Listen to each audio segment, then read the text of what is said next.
चोरी का एक मामला और उजागर किया है, पूरा क्या मामला है? हमारे यहाँ पे एक महिला डॉक्टर हैं जो बाड़मेर में कार्यरत हैं। वो महावीर नगर जो है आवास में अपने रहती हैं फ्लैट पर। उनका ये कहना है कि उनके घर से उनके गहने और 6 लाख रुपए कैश, कुछ कैश उनके पास और भी था वो उन्होंने एक साथ रखा था, उसमें से 6 लाख रुपए गायब मिले। तो इस पर उन्होंने हमें रिपोर्ट दी, जिस पर हमने तलाश की और उनकी बताई हुई सूचनाओं को संकलित करते हुए हमें ये पता चला कि उनके घर पे सफाई करने वाला एक युवक जो है उसने ये घटना कारित की हो सकती है, जिसको हमने संपर्क करने की कोशिश की और उससे पूछताछ करने की कोशिश की तो उसने अपने आप को रूपोश कर लिया और वो यहाँ से कहीं और चला गया, जिससे हमारा शक और भी सुदृढ़ हुआ।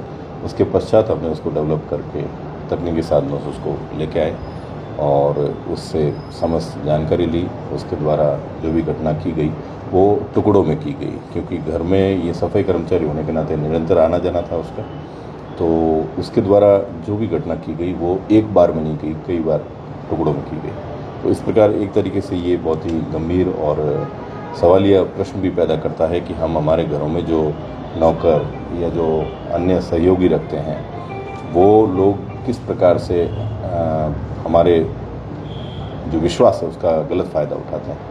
तो उसको देखने की ज़रूरत है। इस प्रकार से हमने इस चोरी सर, युवा इस तरीके की चोरियों को कारित कर रहे हैं, इसके पीछे की क्या कहानी है? इसके पीछे की इस पर्टिकुलर घटना में जो आरोपी है वो विशाल नाम का एक युवक है, जिसकी शादी 2 शादियाँ हुई है और अपने दोनों शादियों से जो पत्नी है उनको खुश करने के लिए और अपनी पारिवारिक जो जिम्मेदारियाँ हैं, अपने बड़े सपनों को साकार करने के लिए वो इस प्रकार के घटनाओं को कारित करता है।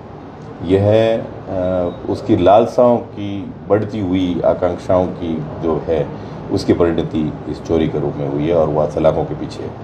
सर, पहले भी चोरी की है या पहले भी कोई वारदात की है जिसमें वो साबित होता कि चोर है? फिलहाल अभी तफ्तीश का विषय है, पहले तो ऐसा अभी तक तो कोई जानकारी नहीं। सर एज ए शहर कोतवाल आप युवाओं को क्या संदेश देना चाहेंगे कि अगर शॉर्टकट तरीके से पैसा कमाया जा सकता है? देखिए, शॉर्टकट आप गलत तरीक़ों से शॉर्टकट या नशे के व्यापार में, इस तरीके से व्यापारों में आपको बहुत ही चकाचौंध नज़र आएगी, लेकिन आप उस चकाचौंध से भ्रमित न हों।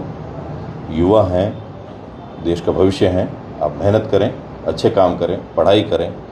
बहुत सारे रास्ते हैं, सरकारी जॉब्स हैं, आप प्राइवेट में भी बहुत अच्छा काम कर सकते हैं। हमारे यहाँ बहुत सारे धंधे या बहुत सारे रोज़गार के रास्ते उपलब्ध हैं। तो इस प्रकार से आप गलत तरीक़ों से करके आप न केवल खुद का, अपने परिवार का, समाज का, देश का, सबका नुकसान कर रहे हैं। तो इस प्रकार के शॉर्टकट में आप बिल्कुल ना आएँ। और अन्यथा आज की जो कानून व्यवस्था परिस्थिति है वो जिस तरीके से तकनीकी साधन निरंतर बढ़ रहे हैं, आपके द्वारा किया गया कोई भी अनैतिक और कोई भी गलत कार्य आपको तुरंत सलाखों के पीछे पहुंचाएगा और आपके परिवार की मर्यादा, आपकी स्वयं की भविष्य सब दांव पे लग जाएगा। सर, इससे बरामदगी हुई है कुछ? हाँ, इससे जो बरामदगी हुई है, इसने जो आभूषण थे उनको बेचा था और जो कुछ इसके जो सामान कुछ खरीदा था, कुछ कैश भी मिला है, वो सब हमने बरामद कर लिया और अन्य उसमें जो शेष है उसकी बरामदगी के प्रयास चल रहे हैं।